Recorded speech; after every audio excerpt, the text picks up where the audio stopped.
I just started writing and things started flowing and the story started evolving. And it was like characters would introduce themselves to me. I mean, I didn't try to create them. They would just they would come over and, wait a minute, I'm here. Can you pay attention to me?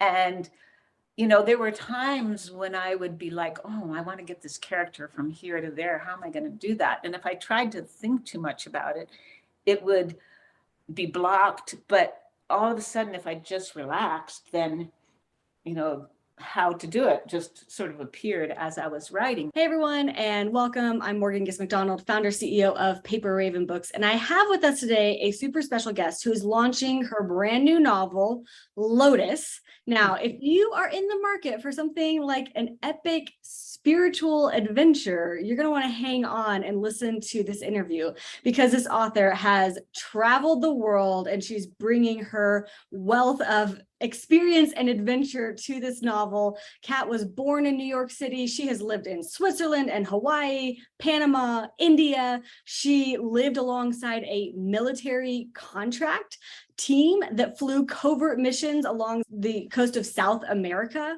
and around the world. So we're talking major adventurer here. And of course, author of the novel Lotus, C.K. Durham. Kat, thank you so much for being here. Thank you. Thank you so much. This is going to be an amazing conversation. We're so excited to be launching this book with you because I feel like this is the kind of adventure that so many readers want and ask for, but just really isn't in the marketplace to the extent that we would think. So I'd love for you to kind of tee us off, Kat. Tell us about the characters. Tell us about Isabela and Lance and what are they doing when we meet them? Yes. So Isabela is brought up in a ranch from a wealthy El Salvadorian family. And she's an artist and she's a very kind of internal, introverted person. She loves reading and art. She's haunted by her dreams. And she's been, ever since childhood, she's been having these dreams that really disturb her. I mean, they're wonderful on one side, but they're also very haunting, and she doesn't feel comfortable to talk about them with anyone. And so when her dreams start merging and melding with reality, she decides to take this journey to Southeast Asia, to Thailand, to study with an art teacher. Her friend was going and she decides to go with her, even though she is supposed to be getting married, and she just thinks, no, I have to figure out what this has been about, and I won't be able to be comfortable unless I can follow these dreams, because otherwise they're going to haunt me for the rest of my life, I think. Yeah. So this is fascinating. I love, even in the description of the book, I mean, you say that it's a series of synchronistic events merge her nighttime dreams with reality. And you kind of hint, even at the very beginning, that there is something sort of deeper and more spiritual that is kind of an undercurrent in this book. I mean, would you say that's fair? I think that's fair. And to me, Lotus, even though it's a drama, so someone can read it with just wanting to read the plot and the twists. But ultimately, to me, it's a spiritual novel, and it's about the evolving, and it's not religious at all, but the spiritual is very subtle. So therefore, you can read it and just read about the covert ops and the adventure and all of that part. And yet my hope is that for some, it will, they'll delve a little deeper, because I wanted to write a book that had layers of meaning. I don't want to say to anyone how anyone reads any kind of book, actually, because the book will be something different for each person. That's my hope. But if there's some seed or something that makes them question and contemplate, that would make me so happy. Yes. Well, I think that's what I was sort of hinting at when I, first kind of introduced this novel, is that many people who like to read a book that they can really dive into, they like the layers of meanings. I mean, yes, sure, there's the beach read that's fast and light and fun, but when you really want a book to sort of sink into, the way that we sink into a book is really with those layers of character development and different meanings and different angles and ways of looking at what's happening. So Isabela, that's her beginning. And Lance is a very kind of, he's a character that I probably could have spent even more sort of developing, because he's very conflicted. He grew up, with a nanny, a Hmong nanny, who taught him about how everything is connected and taught him to be very heart-centered.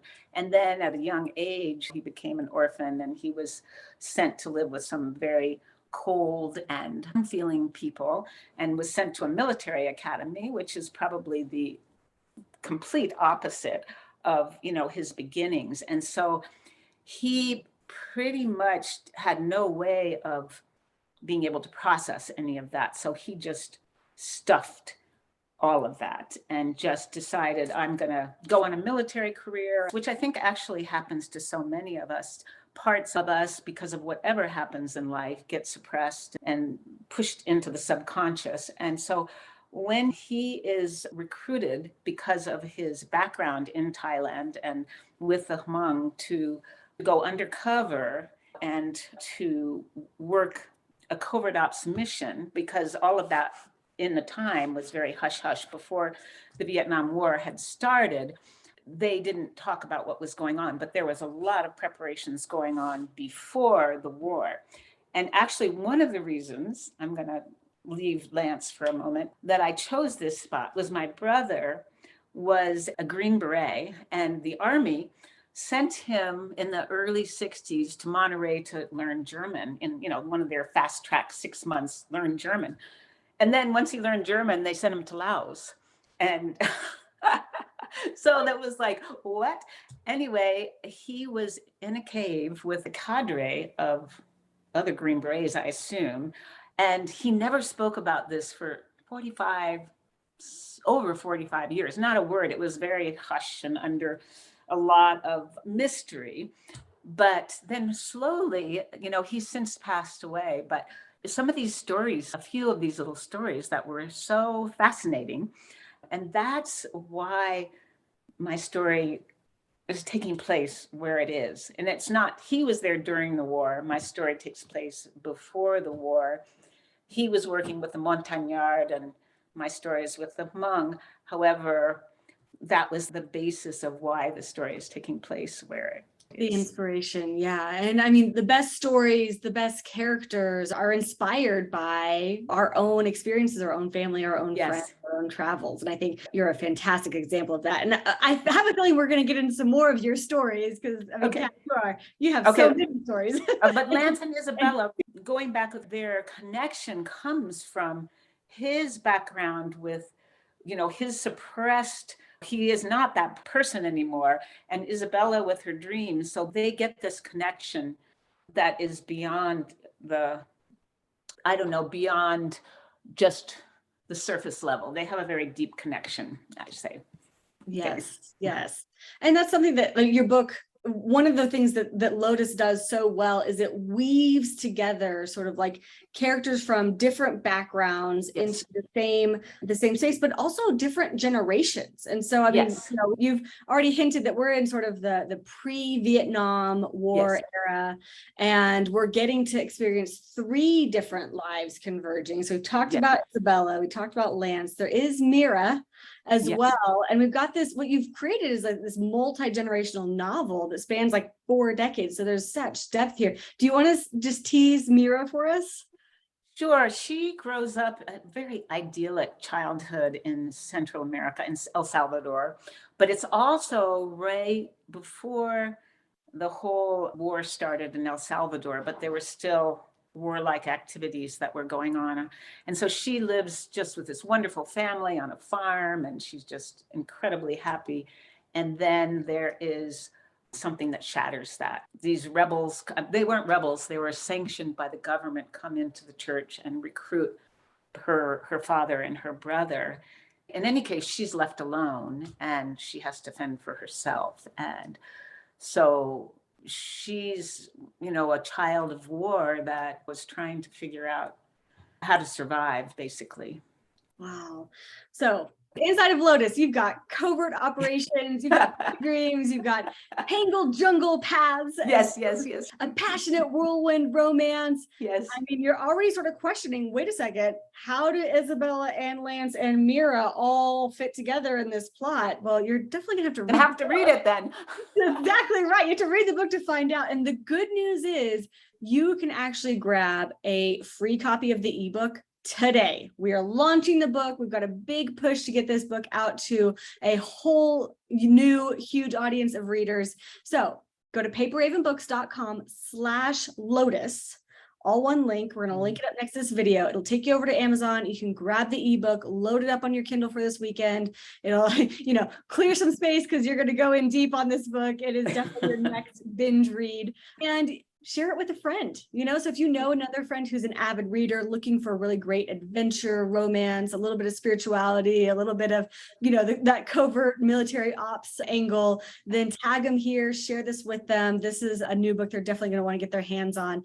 Now, of course, if you like the physical versions, that's there too, of course, but we're just making this special opportunity available to you guys when we're launching the book. So go to paperravenbooks.com/Lotus to grab your copy. Kat, I'm curious. So we've briefly mentioned, your travels and that you sort of lived alongside this military team that flew the covert operations.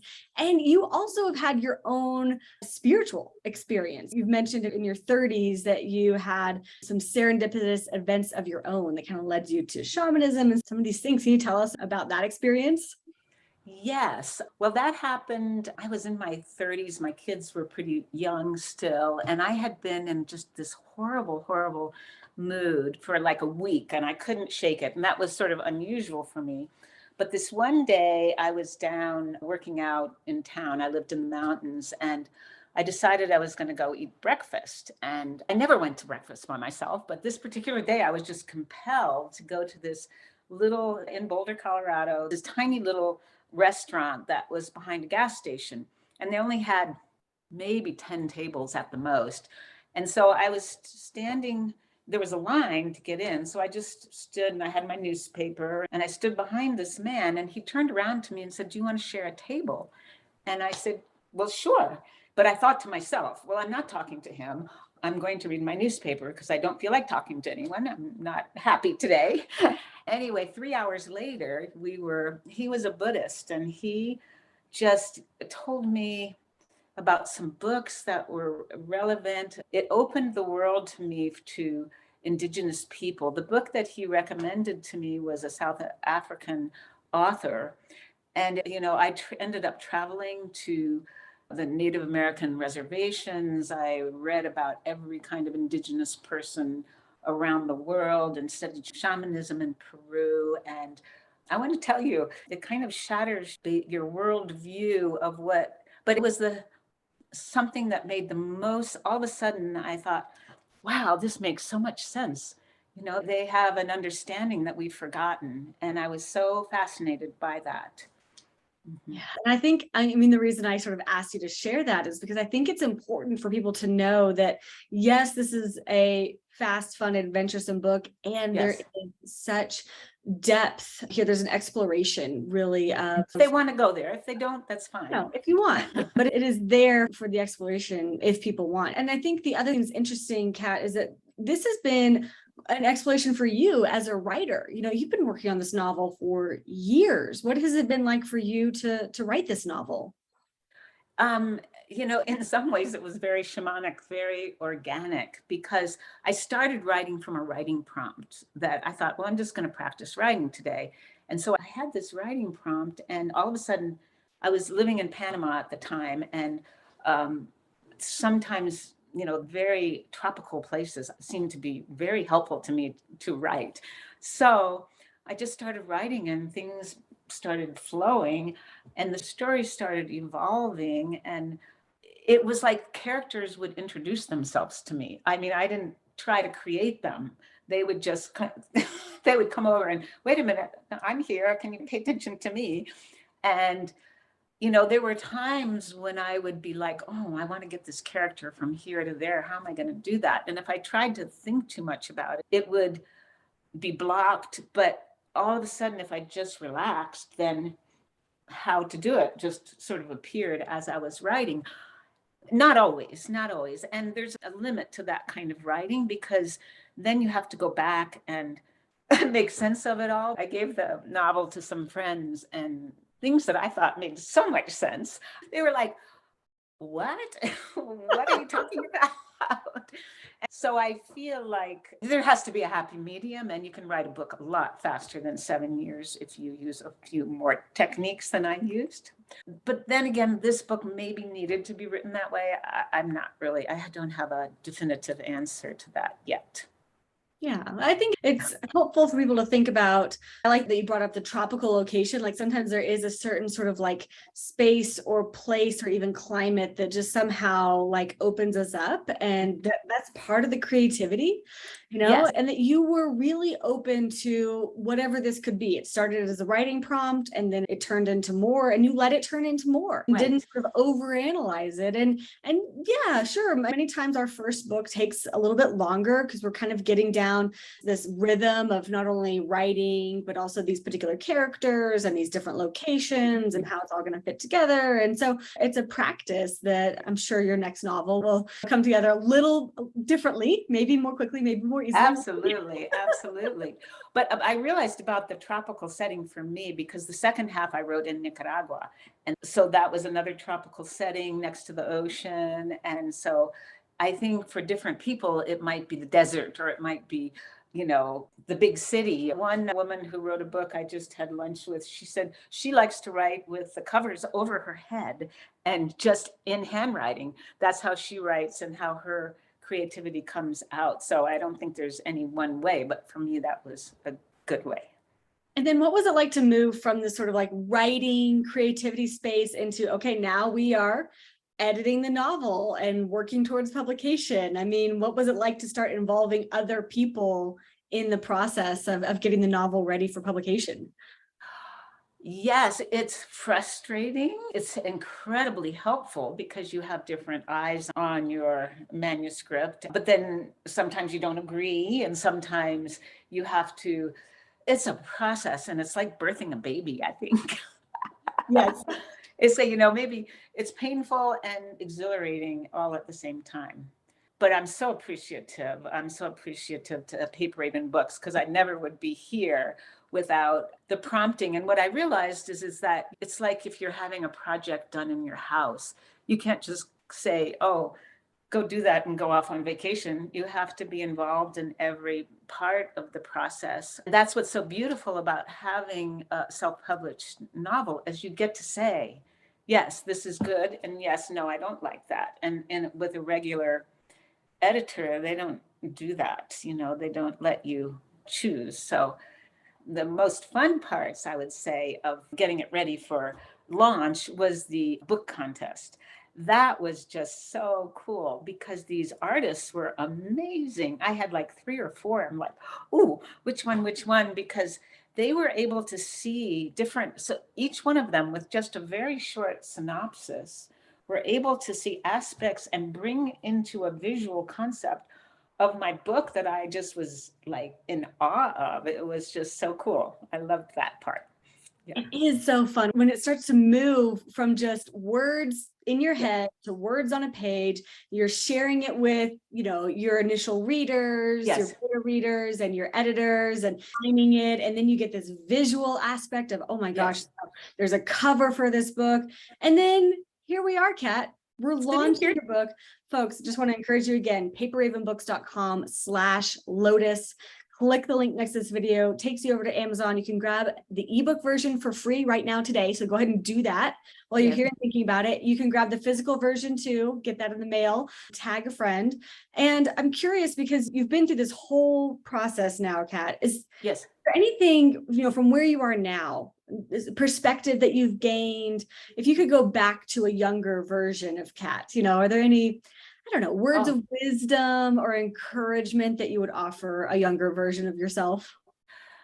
Absolutely. I think, that an outline is very helpful. Having an outline and an arc of the story.